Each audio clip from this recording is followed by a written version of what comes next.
Good morning, everybody. It's Boca Fish, Saturday, July 15th, 2017. And I am here on the beautiful Edisto River in South Carolina. This morning we're going to be trying to see if we can't get into some nice Edisto redbreast or some panfish or maybe even a catfish or two. We've got a tube of crickets, got some rods. It's about 8:30 in the morning. I'm getting out here a little late because I slept past my alarm, but it should be fun. You just got to watch out for some snakes because it's hot. The Edisto is one of the longest blackwater rivers in the US. And the reason it's called blackwater is because the tannin, which is a chemical in the oak trees, which is used for, the Indians used to use it for tanning hides, like deer hides. That tannin gets in the water and leaches out, and it makes the water turn a dark, like chocolate or black color. But it's supposed to be pretty hot today. I was hoping to get out here early, before sunrise. But we're gonna go down here. We're in the Eagle Talon. Still hopefully early enough, and we'll see what's biting. Stay tuned.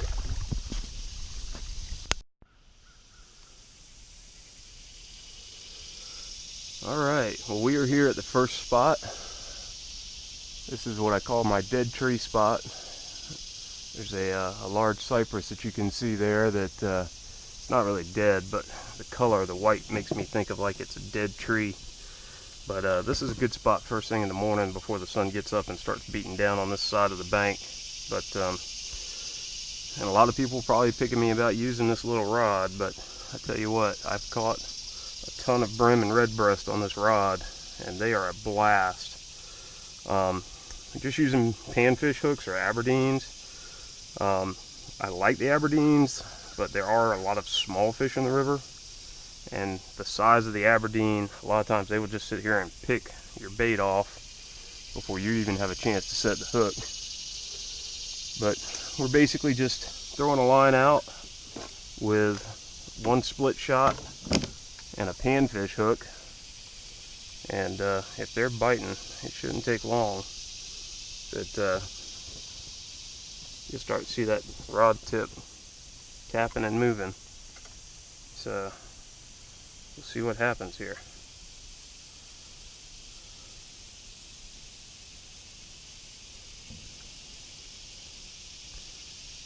The river's still a little bit high.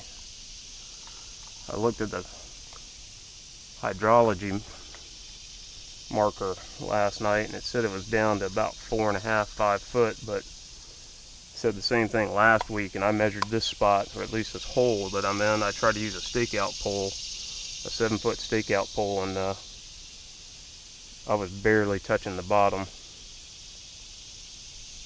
Looks like we got something maybe playing with this little rod already. Couple of little twitches.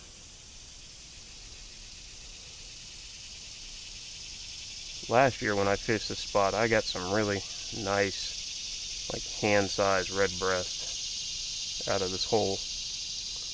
Yeah, there's a little one playing with that. You can see that there he goes. We got a fish on already.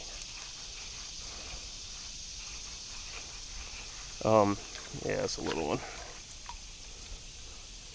DNR, South Carolina Department of Natural Resources, stocks the river. Don't you bend me.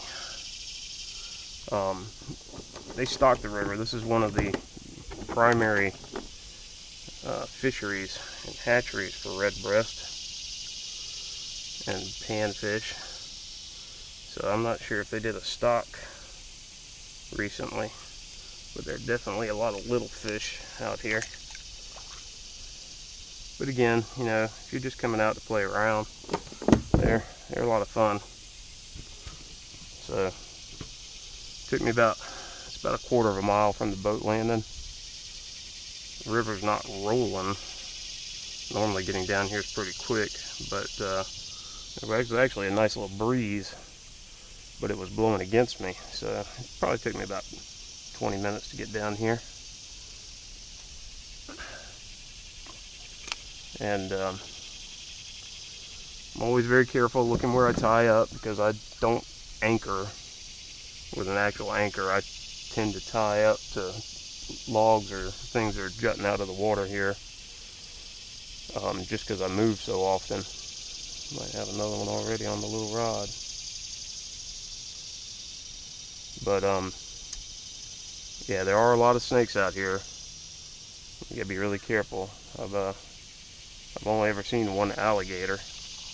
A lot of people come down here and float the river, and that's a lot of fun too on a weekend. As long as you're not having to deal with super annoying drunk people, or people are just out of hand, want to ruin everybody's good time by fighting or doing something stupid. But the Edisto River is a great little place to hang out, whether you're fishing or floating, or we've got some great flathead and channel cats in here. A lot of people will use chicken gizzard or cut bait for them, but I've only caught 1 or 2 bass. I know there are some bass fishermen who like coming out here, and there's also a lot of gar. I've had a few of them. They're annoying, but anyways, it's a lot of fun, and you never know what you're going to see. So we're going to sit here a few minutes and see what else bites, and we'll come back. Is that once the sun gets to a certain point, I don't know if it's the water temperature or just the fish. See, we got one messing with that one already. There you go. That's a fish. Just that quick. That's what I'm talking about. Another little one though. But if you get on a good spot,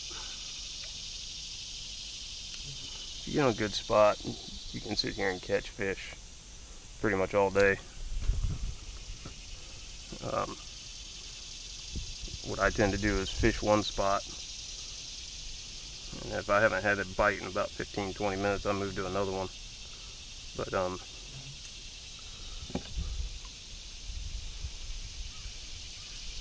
like I said, you can fish all day, you can catch fish all day, but for whatever reason, they seem to be very kind of photosensitive here, that once the sun gets to a certain height, they just stop, they shut off. Another one already playing with it. Or about 30 minutes before dark, it's like the fish just stop.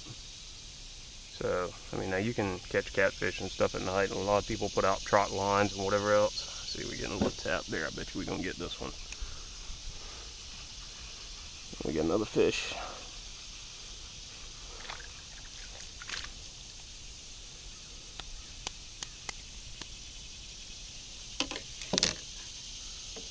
Come on out of there. Where'd you get it? The other thing I recommend, because I have to use fairly small hooks, is a good pair of pliers. Needle nose pliers or fish pliers, so that you can get those hooks out. Pretty little bream. Just had 2 really good, yeah, there's one, he's still on there.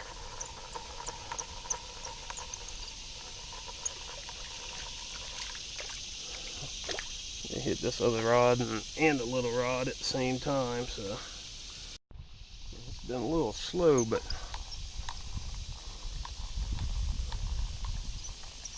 I think I've been feeding more than I've been catching.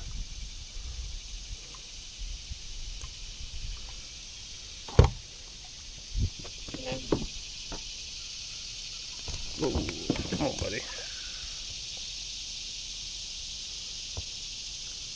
I threw right in here in this root, and wasn't even a second, and I caught him.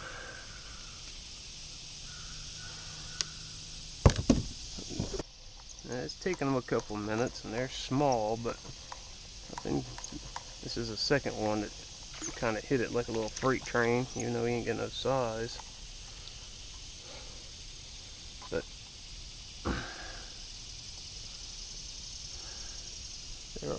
seem to be, yep, see one roll right there. I think they're feeding under that overhang.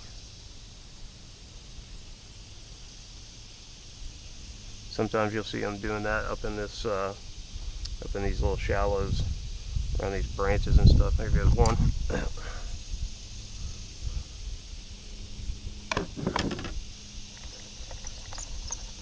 Fish on.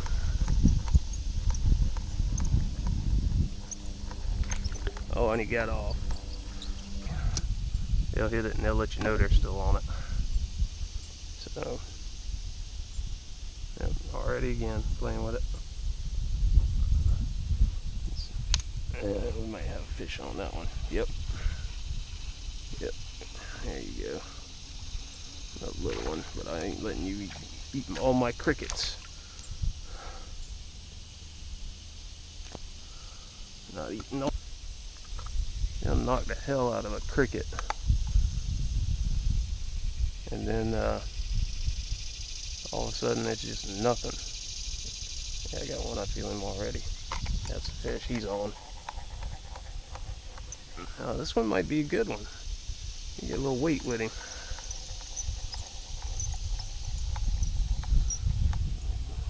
Yeah, that's a better fish. That's a much better fish. Look at that. Of course, he's around my other line.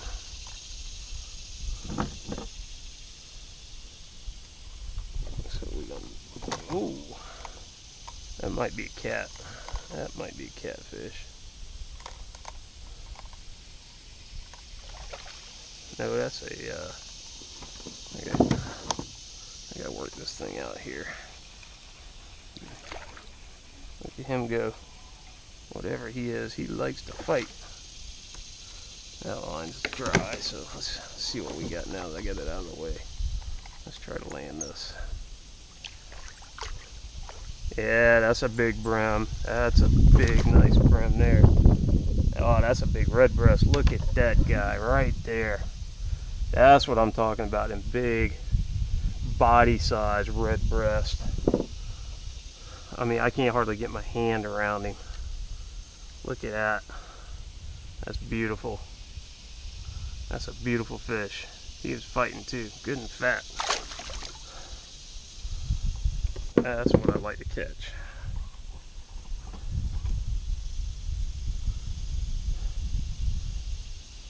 I kept saying if there's little ones around, the big ones will be there somewhere.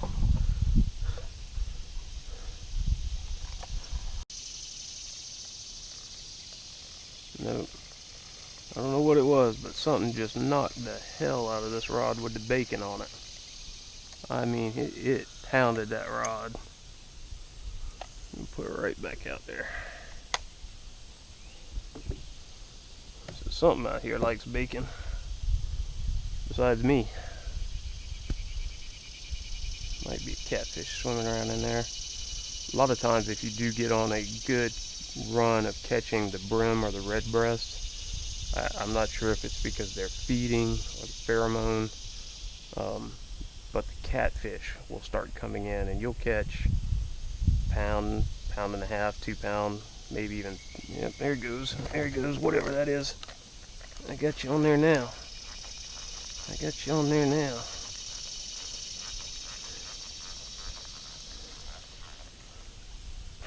Looky there. Looky there. On the bacon. He's not as big as that redbreast, but man, that was he nailed it. Good fish. Yeah, one there on the cricket line that I just put out. Probably another little one. Yeah. Yep.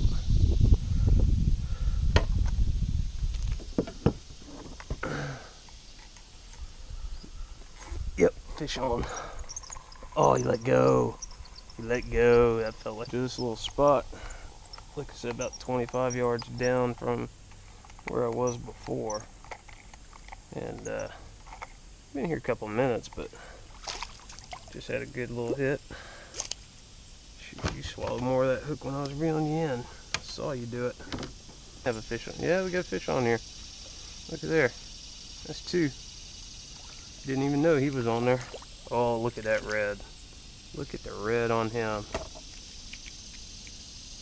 He's small, but man, that's a pretty color. It's a really pretty fish there.